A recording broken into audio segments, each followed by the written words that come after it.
आपका एग्जाम पार YouTube channel में आज की क्लास में लेकर आए हैं आप सभी के लिए महत्वपूर्ण क्वेश्चन आंसर। सभी लोग वीडियो को लाइक कर लीजिएगा, चैनल को सब्सक्राइब कर लें और ज़्यादा से ज़्यादा वीडियो को शेयर करें। ये क्लास अपनी शुरू हो चुकी है, तो आज का अपना यहाँ पर पहला क्वेश्चन क्या दिया गया है देखते हैं। यहाँ पर आज का पहला क्वेश्चन यहाँ पर दिया गया है, शेखर जोशी ने अपने लेख गलता लोहा में किस सामाजिक मुद्दे का वर्णन किया है, ये आप सभी के लिए यहाँ पर चयन करना है। सभी लोग बताएंगे। क्वेश्चन यहाँ पर महत्वपूर्ण दिया गया है, कौन सा विकल्प आप सभी का यहाँ पर सही आंसर है चयन करिएगा। महत्वपूर्ण क्वेश्चन है, शैक्षणिक पिछड़ापन, अंधविश्वास, बेरोजगारी, जाति विभाजन।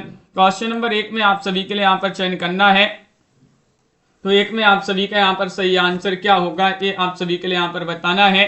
तो आप सभी का यहाँ पर सही आंसर है, शेखर जोशी ने अपने लेख गलता लोहा में किस सामाजिक मुद्दे का वर्णन किया है, तो आप सभी का यहाँ पर सही आंसर होगा। इन्होंने जाति विभाजन डी वाला विकल्प आप सभी का यहाँ पर सही आंसर है। जाति विभाजन जिन्होंने भी चयन किया है उनका यहाँ पर सही आंसर होगा। डॉक्टर प्रशांत फणीसुनाथ रेणु की किस रचना का पात्र है, प्रति परिकथा, कितने चौराहे, दीर्घतपा, मेला आंचल। क्वेश्चन नंबर 2 में आप सभी के लिए यहाँ पर चयन करना है, 2 में आप सभी के लिए बताना है कौन सा विकल्प आपका सही आंसर होगा। डॉक्टर प्रशांत फणीसुनाथ रेणु की किस रचना के पात्र माने जाते हैं, ये बताना है। कल्पना जी, सावित्री जी और कंचन जी, लवली जी। तो 2 में आप सभी का सही आंसर है मेला आंचल। मेला आंचल फणीसुनाथ रेणु जी का हिंदी का प्रथम आंचलिक उपन्यास माना जाता है और जो फणीसुनाथ रेणु जी हैं एक आंचलिक उपन्यासकार के रूप में जाने जाते हैं। क्वेश्चन नंबर यहाँ पर दिया गया है, 3 गोदान उपन्यास को गद्य में प्रस्तुत महाकाव्य कहा जाता है, क्योंकि उसमें क्यों कहा जाता है, भारतीय जनजीवन का यथार्थ चित्रण है, सामान्य आदमी की अच्छाइयों की विवेचना है, या फिर भारतीय संस्कारों का सूक्ष्म अभिनिवेश है, या फिर इनमें से सभी। गोदान उपन्यास को गद्य में प्रस्तुत महाकाव्य कहा जाता है, क्योंकि उसमें क्या होगा सही आंसर, सुनील जी, पारो जी, विपुल जी। तो आप सभी का यहाँ पर 3 में सही आंसर है, इनमें से सभी आप सभी का यहाँ पर सही आंसर होगा। डी वाला विकल्प जो है वह आप सभी का यहाँ पर सही आंसर है। डी वाला विकल्प जिन्होंने भी यहाँ पर चयन किया है उनका सही आंसर होगा। लक्ष्मीदासन निम्नलिखित में से किस उपन्यास की पात्र मानी जाती हैं, क्वेश्चन नंबर 4 में बताना, मेला आंचल या फिर प्रति परिकथा, जुलूस, कितने चौराहे। ये आप सभी के लिए यहाँ पर चयन करना है। लक्ष्मीदासन जो है ये निम्नलिखित में से किस उपन्यास की पात्र मानी जाती हैं, चयन करिएगा। क्वेश्चन यहाँ पर 4 दिया गया है और 4 में आप सभी का यहाँ पर सही आंसर होगा। विकल्प नंबर क्या होगा सही आंसर, 1 आप सभी का यहाँ पर सही आंसर है। विकल्प नंबर 1 यानी कि मेला आंचल आप सभी का यहाँ पर सही आंसर होगा। मेला आंचल जिन्होंने भी चयन किया है उनका यहाँ पर सही आंसर है, मेला आंचल की जो है पात्र मानी जाती है। अगला क्वेश्चन है, क्वेश्चन नंबर 5 दिया गया है कि अर्थ न धर्म न काम रुचि, गति न चहो निर्वाण, जन्म जन्म रति राम पद है वरदान न आन। रामचरितमानस में यह आकांक्षा किसकी है, क्वेश्चन नंबर 5 में सही आंसर चयन करना है, बताइएगा। तनुजी, भरत, सबरी, सुग्रीव या हनुमान। 5 में चयन करना है, अर्थ न धर्म न काम रुचि, गति न चहो निर्माण, जन्म जन्म रति राम पद है वरदान न आन। रामचरितमानस में आकांक्षा किसकी है, क्वेश्चन नंबर 5 यहाँ पर दिया गया है और 5 में आप सभी का यहाँ पर सही आंसर है। विकल्प नंबर 1 आप सभी का यहाँ पर सही आंसर है, यानी कि आप सभी का सही आंसर है भरत। भरत आप सभी का यहाँ पर सही आंसर होगा। ये वाला विकल्प जिन्होंने भी चयन किया है उनका यहाँ पर सही आंसर होगा। बहुत बढ़िया, बिल्कुल सही आंसर आप सभी लोगों ने यहाँ पर चयन किया है, भरत आपका सही आंसर होगा। अगला क्वेश्चन है, कामायनी में कुल कितने सर्ग हैं, क्वेश्चन नंबर आप सभी का यहाँ पर 6 दिया गया है। 13 सर्ग हैं, 21 सर्ग हैं, 15 सर्ग हैं, 16 सर्ग हैं। 6 में आप सभी के लिए यहाँ पर चयन करना है, कामायनी में कुल कितने सर्ग हैं। क्वेश्चन नंबर 6 यहाँ पर दिया गया है, 4 विकल्प हैं और आप सभी का यहाँ पर सही आंसर होगा। सुरेंद्र जी, कामायनी में सर्गों की संख्या पूछा जाता है, क्रम से पूछे जाते हैं। कामायनी में कुल 15 सर्ग हैं, कितने सर्ग हैं 15, आप सभी का यहाँ पर सी वाला विकल्प सही आंसर है। 15 सर्ग में चिंता, आशा, श्रद्धा, काम, वासना, लज्जा, कर्म, ईर्ष्या, ईड़ा, स्वप्न, संघर्ष, निर्वेद, दर्शन, रहस्य और आखिरी कौन सा है, आनंद। गणित जी, तो विकल्प आप सभी का यहाँ पर सी वाला विकल्प जो है वह आप सभी का यहाँ पर सही आंसर होगा। क्वेश्चन नंबर यहाँ पर 7 दिया गया है, हिंदी इसी मिट्टी की बोली है और अरबी या फारसी से अधिक जनमानस के निकट है। किस भाषाविद का ये मत है? क्वेश्चन नंबर 7 में सही आंसर चयन करना है। ग्रेसन या फिर 1901 की जनगणना की रिपोर्ट या फिर फैलन या फिर रिचर्ड से बताइए। कंचन जी कौन सा विकल्प यहाँ पर सही आंसर है? हिंदी इसी मिट्टी की बोली है और अरबी या फारसी से अधिक जनमानस के निकट है। किस भाषाविद का ये मत माना जाता है? साथ में आप सभी के लिए चयन करना है। तो आप सभी का यहाँ पर सही आंसर है फैलन। फैलन आप सभी का यहाँ पर सी वाला विकल्प जो है वह आपका सही आंसर होगा। फैलन आपका सही आंसर है। अगला क्वेश्चन यहाँ पर दिया गया है। क्वेश्चन नंबर 8 है, भारत की ज्यादातर लिपियां किस लिपि से निकली हैं? भोजपुरी से, मैथिली से, ब्राह्मी से या फिर मगही से? 8 में चयन करना है, बताइएगा। क्वेश्चन यहाँ पर महत्वपूर्ण दिया गया है और 8 में आप सभी का सही आंसर क्या होगा? भारत की जो ज्यादातर लिपियां हैं वह किस लिपि से निकली है, ये आप सभी के लिए यहाँ पर चयन करना है। तो आप सभी का यहाँ पर 8 में सही आंसर होगा। विकल्प नंबर आप सभी का यहाँ पर सी वाला विकल्प सही आंसर है। ब्राह्मी आप सभी का यहाँ पर सही आंसर होगा। सी वाला विकल्प जिन्होंने भी चयन किया है उनका यहाँ पर सही आंसर है। अगला क्वेश्चन यहाँ पर क्या दिया गया है? क्वेश्चन नंबर आप सभी का यहाँ पर 9 दिया गया है। 9वां क्वेश्चन यहाँ पर देखिएगा। 9वां क्वेश्चन है, भारत में बोलने वालों के आधार पर भारतीय परिवार का प्रतिशत क्या है? भारत में पूछा गया है। 9 में आप सभी लोग चयन करिएगा। 25, 73 या फिर 1.3 या 0.70 बताइए क्या है सही आंसर? अंजू जी, रीता जी, भारत में बोलने वालों के आधार पर भारतीय परिवार का प्रतिशत क्या है? 9 में आप सभी के लिए यहाँ पर चयन करना है। तो 9 में आप सभी का यहाँ पर सही आंसर है 73। विकल्प नंबर बी आप सभी का यहाँ पर सही आंसर है 73। आप सभी का यहाँ पर सही आंसर होगा। विकल्प नंबर बी वाला विकल्प जिन्होंने भी यहाँ पर चयन किया है उनका यहाँ पर सही आंसर है। अगला क्वेश्चन है, ब्रज भाषा का केंद्रीय क्षेत्र कहाँ है? बताइएगा। मगध है, द्वारिका है, अयोध्या है, मथुरा है? इन 4 विकल्पों में से चयन करना है। ब्रज भाषा का केंद्रीय क्षेत्र कहाँ पर है बताइए। ममता जी, अंशु जी, मधु जी, मेधा जी, तो आप सभी का यहाँ पर सही आंसर होगा। ब्रज भाषा का केंद्रीय क्षेत्र कहाँ है? 10 में आप सभी का यहाँ पर सही आंसर है माना जाता है मथुरा। मथुरा आप सभी का यहाँ पर डी वाला विकल्प जो है वह आप सभी का यहाँ पर सही आंसर है। पुष्पराज जी, मथुरा आप सभी का यहाँ पर सही आंसर होगा। बहुत बढ़िया। अगला क्वेश्चन यहाँ पर देखते हैं। क्वेश्चन नंबर 11 यहाँ पर क्या दिया गया है? 11 में आप सभी के लिए यहाँ पर बताना है कि उपभाषाओं के अंतर्गत हिंदी में कितनी बोलियां आती हैं। क्वेश्चन नंबर 11 में आप सभी के लिए यहाँ पर चयन करना है, बताइएगा।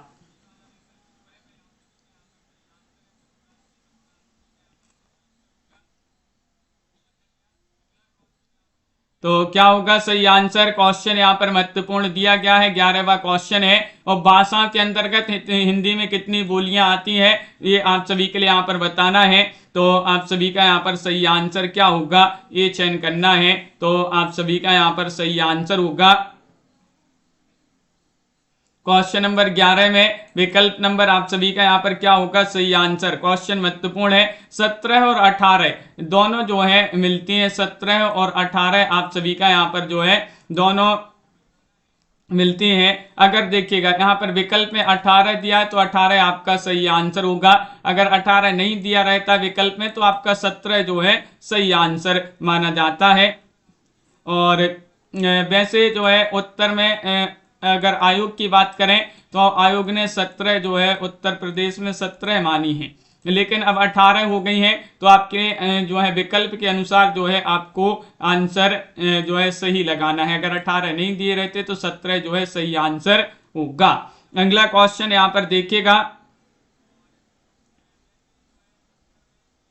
इस बोली में उत्तम पुरुष एक वचन के स्थान पर उत्तम पुरुष बहुवचन का प्रयोग किया जाता है। किस बोली में? क्वेश्चन यहाँ पर चयन करना है। 12 में बताइएगा। अवधी, खड़ी बोली, ब्रज या फिर हरियाणवी। क्वेश्चन नंबर 12 में आप सभी के लिए यहाँ पर चयन करना है। तो क्या होगा सही आंसर 12 में चयन करिएगा। इस बोली में उत्तम पुरुष एक वचन के स्थान पर उत्तम पुरुष बहुवचन का प्रयोग किया जाता है। वह बोली आप सभी के लिए यहाँ पर चयन करना है, कौन सी वह बोली है। तो आप सभी का यहाँ पर 12 में सही आंसर है, वह बोली है कौन सी। विकल्प नंबर 1 सही आंसर है अवधि। अवधि आप सभी का यहाँ पर सही आंसर है, अवधि आप सभी का ये वाला विकल्प सही आंसर होगा। क्वेश्चन नंबर यहाँ पर 13 दिया, हिंदी की लिपि कहलाती है रोमन, देवनागरी, ब्राह्मी या फिर गुरुमुखी। क्वेश्चन नंबर 13 में सही आंसर चयन करना है। हिंदी की लिपि क्या कहलाती है, ये आप सभी के लिए यहाँ पर चयन करिएगा। 4 विकल्प यहाँ पर दिए गए हैं और आप सभी का यहाँ पर सही आंसर होगा हिंदी की लिपि कहलाती है, कौन सी क्या लिपि कहलाती है ये बताना है 13 में। तो आप सभी का यहाँ पर सही आंसर होगा विकल्प नंबर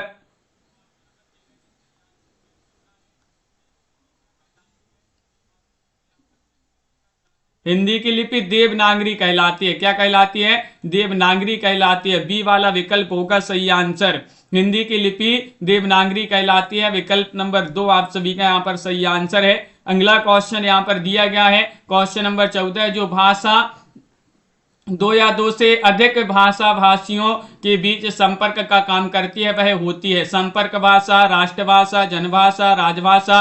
क्वेश्चन नंबर 14 में आप सभी लोग चयन करिएगा क्या होगा सही आंसर। जो भाषा 2 या 2 से अधिक भाषा या भाषा भाषियों के बीच संपर्क का काम करती है वह क्या कहलाती है। 14 में आप सभी के लिए चयन करना है, तो आप सभी का सही आंसर है संपर्क भाषा।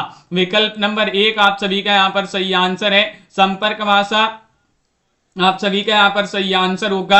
अगला क्वेश्चन यहाँ पर दिया गया है क्वेश्चन नंबर आप सभी का यहाँ पर 15 है, हिंदी और उर्दू के बीच की सरल भाषा कहलाती है हिंदुस्तानी, हिंदुई, रेखता या फिर दक्कनी। क्वेश्चन नंबर 15 में सही आंसर चयन करना है, हिंदी और उर्दू के बीच की सरल भाषा क्या कहलाती है। 15 में आप सभी के लिए यहाँ पर बताना है, तो आप सभी का यहाँ पर संजू जी, प्रमोद जी सही आंसर होगा 15 में। विकल्प नंबर 1 आप सभी का सही आंसर है हिंदुस्तानी। हिंदुस्तानी आप सभी का यहाँ पर सही आंसर होगा, हिंदुस्तानी आप सभी का यहाँ पर सही आंसर है। अगला क्वेश्चन यहाँ पर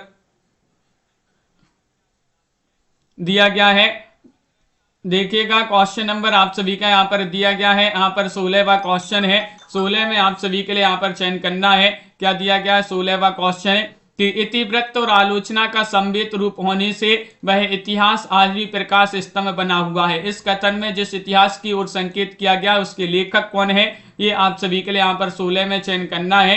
16 में आप सभी का यहाँ पर सही आंसर होगा विकल्प नंबर क्या होगा सही आंसर 1 आप सभी का यहाँ पर सही आंसर है, यानी कि 16 में रामचंद्र शुक्ल जी जो हैं वही इसके लेखक माने जाते हैं। ये वाला विकल्प आप सभी का यहाँ पर सही आंसर होगा।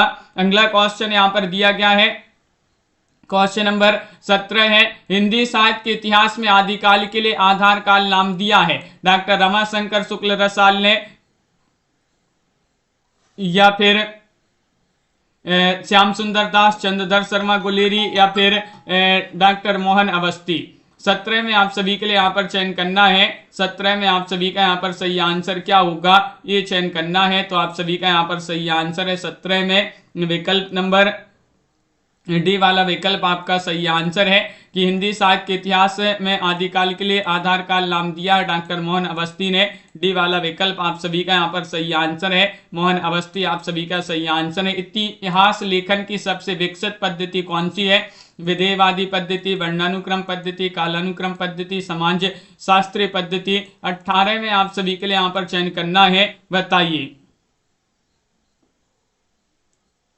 इतिहास लेखन की सबसे विकसित पद्धति 18 में चयन करना है, तो आप सभी का यहाँ पर सही आंसर है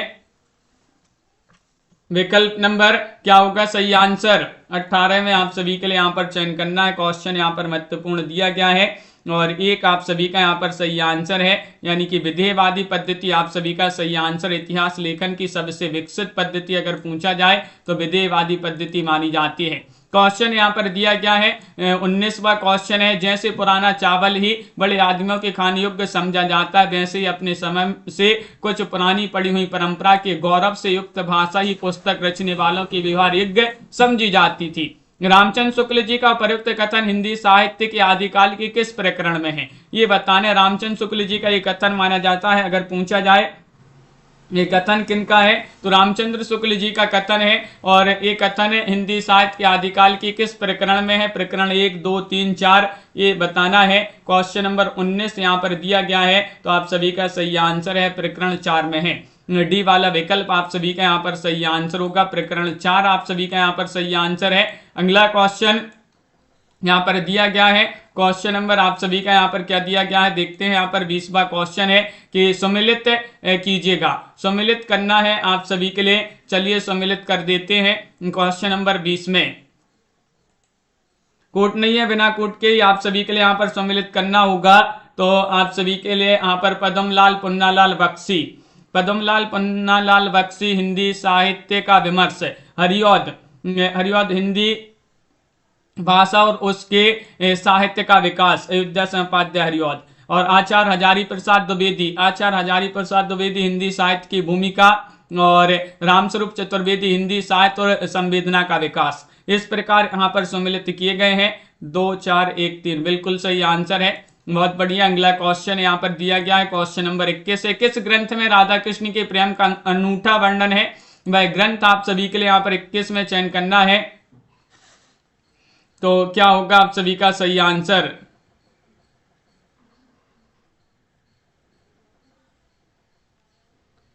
तो आप सभी का यहाँ पर सही आंसर क्या है, चयन करिएगा। महत्वपूर्ण क्वेश्चन यहाँ पर दिया गया है और आप सभी का यहाँ पर सही आंसर होगा, किस ग्रंथ में राधा कृष्ण के प्रेम का अनूठा वर्णन है।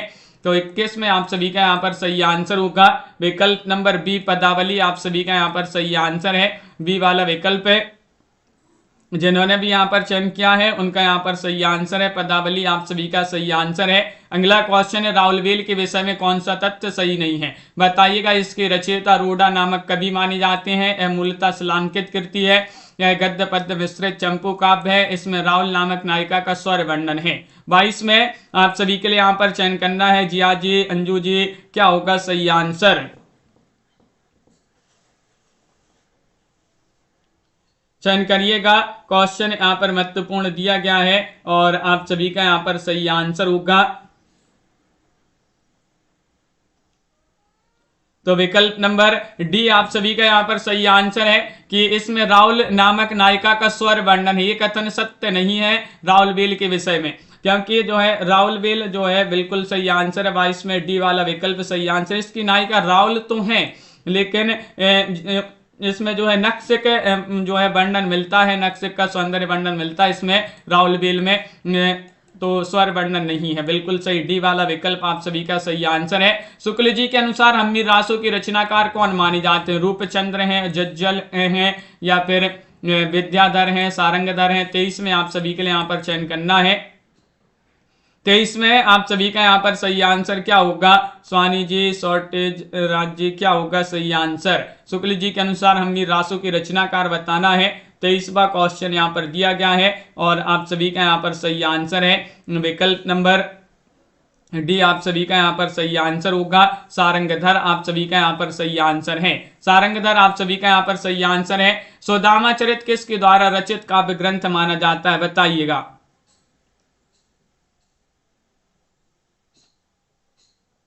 अनिल सिंह जी, बिल्कुल। क्वेश्चन 24 यहाँ पर दिया गया है, सुदामा चरित किनका ग्रंथ माना जाता है, मतीराम, पद्माकर, देव या फिर नरोत्तम दास। क्वेश्चन यहाँ पर महत्वपूर्ण है, 24वां क्वेश्चन यहाँ पर दिया गया है और 24 में आप सभी का यहाँ पर सही आंसर होगा।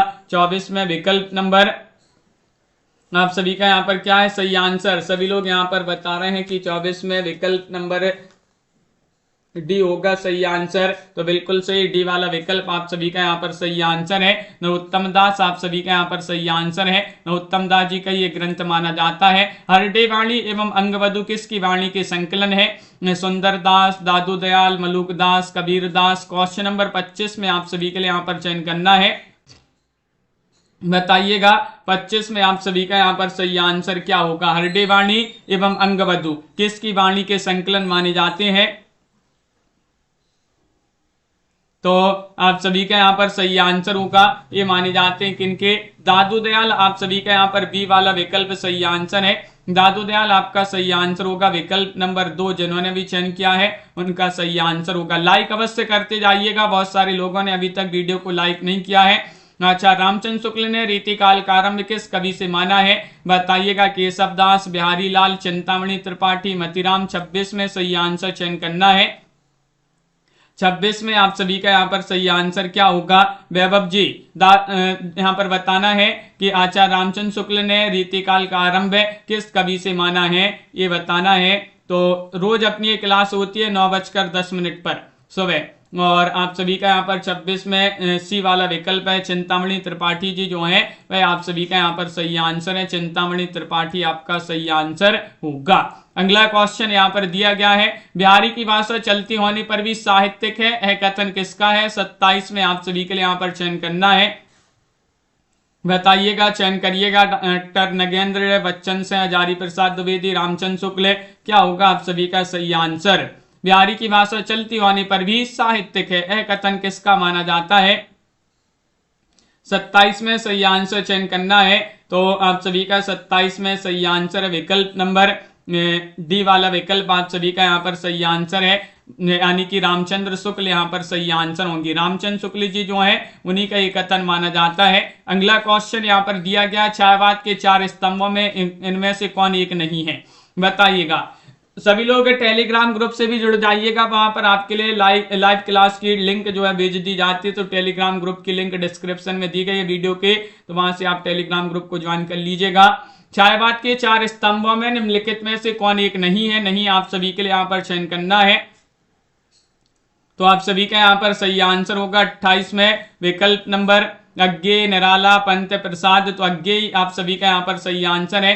अज्ञे छायावाद के 4 स्तंभों में नहीं। छायावाद के 4 स्तंभ कौन कौन माने जाते हैं, देखिएगा, पंत प्रसाद है, निराला और महादेव वर्मा। महादेव वर्मा जो है छायावाद के 4 स्तंभों में शामिल है, अज्ञे नहीं है। क्वेश्चन यहाँ पर 29 दिया गया है, प्रथम रश्मि का आना रंगनी तूने कैसे पहचाना, पंक्ति किसके द्वारा लिखित है। 29 में चयन करिएगा, प्रसाद, पंत, महादेव वर्मा या फिर निराला। चयन करिएगा, प्रथम रश्मि का आना रंगनी तूने कैसे पहचाना, पंक्ति किसके द्वारा लिखित है, ये आप सभी के लिए यहाँ पर 29 में चयन करना है। तो 29 में आपका यहाँ पर सही आंसर है। ये पंक्ति मानी जाती है किनकी, सुमित्रा नंदन पंत जी की। पंत आप सभी का यहाँ पर सही आंसर है। सुमित्रा नंदन पंत जिन्होंने भी यहाँ पर चयन किया है उनका यहाँ पर सही आंसर होगा बी वाला विकल्प। अगला क्वेश्चन है, आत्मजयी किसकी रचना मानी जाती है। आत्मजयी के रचनाकार कुंवर नारायण है, रघुवीर सहाय है, दुष्यंत कुमार, अरुण कमल है। 30 में आप सभी के लिए यहाँ पर चयन करना है।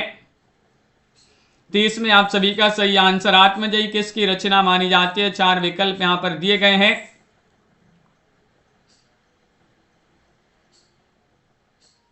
और आप सभी का यहाँ पर सही आंसर है, आत्मजयी रचना कुंवर नारायण की मानी जाती है। कुंवर नारायण जो कि 3रे सप्तक के कवि माने जाते हैं, और 1959 जिसका प्रकाशन माना जाता है 3रा सप्तक। क्वेश्चन यहाँ पर दिया गया है, आप सभी का अगला क्वेश्चन देखते हैं क्या दिया गया है। क्वेश्चन आप सभी का यहाँ पर 31 है, निम्नलिखित में से किस रचनाकार जो है पोर्ट विलियम कॉलेज से संबंधित नहीं थे, बताइएगा, चयन करिएगा। प्रेम सागर, लाल चंद्रिका, रानी केतकी की कहानी या फिर नासिकेतो उपाख्यान। प्रेम सागर है यहाँ पर। तो किस रचनाकार जो है पोर्ट विलियम कॉलेज से संबंधित नहीं थे, किस रचना की रचनाकार, किस रचना की रचनाकार पोर्ट विलियम कॉलेज से संबंधित नहीं थे, ये आप सभी के लिए 31 में चयन करना है। तो आप सभी का यहाँ पर सही आंसर है 31 में विकल्प नंबर आप सभी का यहाँ पर सही आंसर होगा सी वाला विकल्प सही आंसर है। रानी केतकी की कहानी, रानी केतकी की कहानी इंशाअल्लाह खां जो है, इंशाअल्लाह खां पोर्ट विलियम कॉलेज से संबंधित नहीं थी। प्रेम सागर और लाल चंद्रिका ये जो रचना है लल्लू लाल जी की मानी जाती है। नासिकेतो उपाख्यान सदल मिश्र की रचना है, ये दोनों जो है पोर्ट विलियम कॉलेज से संबंधित थे। रानी केतकी की कहानी को इंशाअल्लाह खां जो है इसके रचनाकार माने जाते हैं। उदयभान चरित के नाम से इसको जाना जाता है, एक अन्य नाम अगर पूछा जाए तो। 8वां सर्ग किस विधा की पुस्तक है। क्वेश्चन नंबर 32 में आप सभी के लिए यहाँ पर चयन करना है। 32 में सही आंसर क्या होगा? 8वां सर्ग। उपन्यास, नाटक, आत्मकथा, काव्य संकलन। 8वां सर्ग जो है सुरेंद्र वर्मा जी की रचना मानी जाती। किस विधा की रचना? 32 में ये चयन करना है। तो आप सभी का यहाँ पर सही आंसर है ये नाटक विधा की रचना मानी जाती है। 8वां सर्ग जो है 8वां सर्ग नाटक विधा की रचना मानी जाती है। बहुत बढ़िया। ये जो क्लास अपनी चल रही है जबलपुर से लाइव क्लास चल रही है, जबलपुर मध्य प्रदेश। अगला क्वेश्चन है, इनमें से कौन सा उपन्यास प्रेमचंद का नहीं है? क्वेश्चन नंबर 33 में चयन करिएगा। निर्मला, गबन या फिर यहाँ पर सुनीता है या फिर प्रतिज्ञा है। इनमें से आपको बताना है क्या होगा सही आंसर। कौन सा उपन्यास प्रेमचंद का नहीं है? क्वेश्चन नंबर 33 यहाँ पर दिया गया है और 33 में आप सभी का सही आंसर होगा विकल्प नंबर सी वाला विकल्प आप सभी का यहाँ पर सही आंसर होगा सुनीता। सुनीता जो है उपन्यास प्रेमचंद का नहीं है। सुनीता उपन्यास किनका है? जैनेन्द्र जी जो है उन्हीं के द्वारा रचित एक महत्वपूर्ण उपन्यास माना जाता है सुनीता।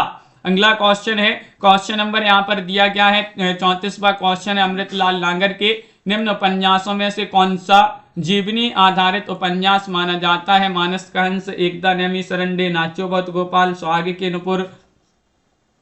ये आप सभी के लिए यहाँ पर 34 में चयन करना है।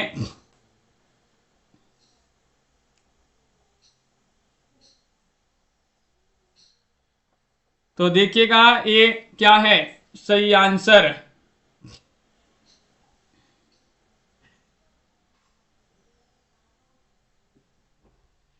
आधारित है पूछा गया है। तो आप सभी का यहाँ पर क्वेश्चन नंबर सही आंसर क्या होगा? 34 में मानस का हंस आप सभी का यहाँ पर सही आंसर है। मानस का हंस ए वाला विकल्प जो है वह आप सभी का यहाँ पर सही आंसर होगा। मानस का हंस आप सभी का यहाँ पर सही आंसर है। अगला क्वेश्चन यहाँ पर देखिएगा, क्वेश्चन नंबर 35 है त्रिशंकु कहानी संग्रह के रचनाकार कौन है? मन्नू भंडारी है, गीतांजलि श्री अज्ञे है, मृणाल पांडे है। 35 में आप सभी के लिए यहाँ पर चयन करना है। हंस जी, ममता जी सभी के कमेंट यहाँ पर देखते जा रहे हैं। आप सभी का यहाँ पर सही आंसर आ रहा है कि त्रिशंकु कहानी संग्रह जो है ये किनका माना जाता है ये बताना है। तो अज्ञे यहाँ पर सही आंसर है, कहानी संग्रह अज्ञे जी का माना जाता है।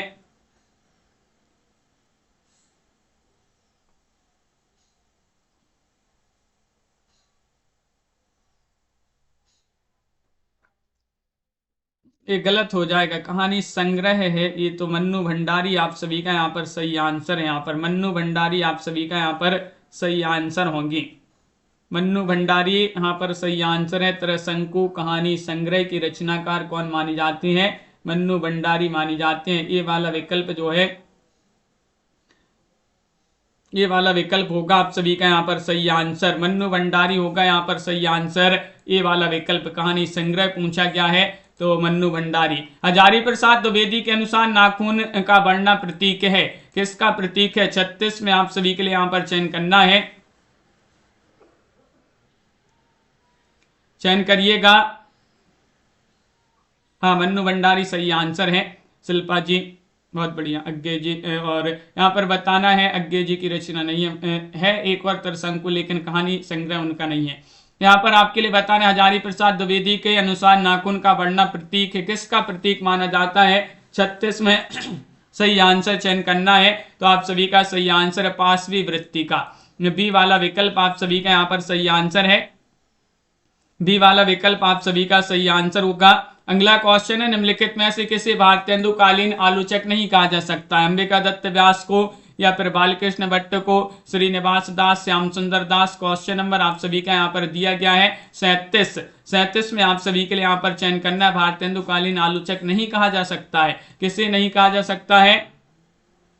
37 में बताना है। तो आप सभी का सही आंसर है श्याम सुंदर दास। विकल्प नंबर आप सभी का यहाँ पर सी वाला विकल्प जो है सही आंसर होगा। श्याम सुंदर दास का संबंध जो है द्विवेदी युग से माना जाता है। विकल्प नंबर आप सभी के यहाँ पर सी वाला विकल्प आप सभी का सही आंसर है।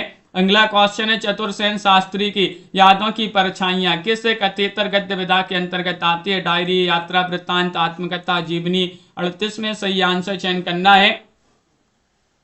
38 में आप सभी का यहाँ पर सही आंसर क्या होगा?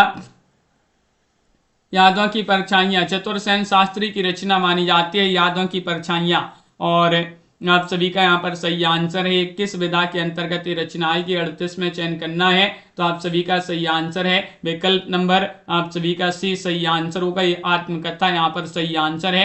आत्मकथा जिन्होंने भी यहाँ पर चयन किया है उनका सही आंसर होगा। अगला क्वेश्चन है, अकाल पुरुष गांधी किसने लिखी, इस जीवनी की रचना किसने की है? ये आपका आज का चैलेंज प्रश्न होगा। तो सभी लोग वीडियो को लाइक और चैनल को सब्सक्राइब कर लीजिएगा। कुछ काम है इस कारण इस क्लास को यहीं पर रोकते हैं। तो सभी लोग इसका आंसर आप कमेंट में जरूर बताइएगा। काल पुरुष गांधी किसने इस जीवनी की रचना की है, आंसर आप कमेंट में जरूर लिखिएगा। आज के वीडियो में बस इतना ही। सभी के लिए बहुत बहुत धन्यवाद। शाम को 4 बजे वाली क्लास में मिलते हैं महत्वपूर्ण क्वेश्चन आंसर के साथ। तब तक के लिए सभी के लिए जय हिंद।